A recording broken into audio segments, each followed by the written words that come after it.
来，乡亲啊，继续来看是这个第75届联合国大会总辩论，伫美国时间22号来开幕。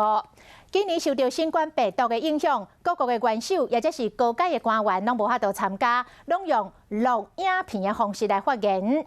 果然，这个联合国的大会，佫将做中国甲美国的战场。美国的总统川普7分钟的演讲，一开始就甲庆康对准中国。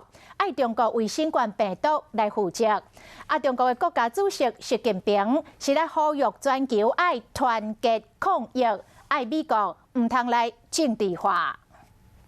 联合国大会总辩论伫美国时间9月22日举行，美国和中国的关系嘛是重点。美国总统川普碰叫，直接甲中国发拍拳。We must hold accountable the nation which unleashed this plague onto the world, China.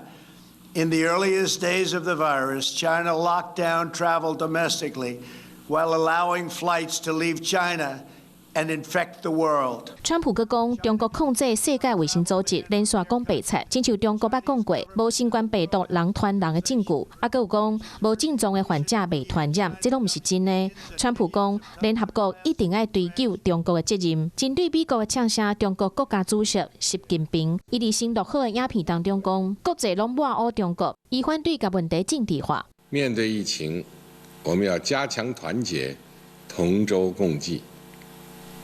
要秉持科学精神，充分发挥世界卫生组织关键领导作用，推进国际联防联控。另外，中国驻联合国大使中军伊个指控美国总统川普传播政治的病毒，讲川普伫联合国大会针对中国早期疫情的管理失去控制的讲法，拢无根据，黑白讲。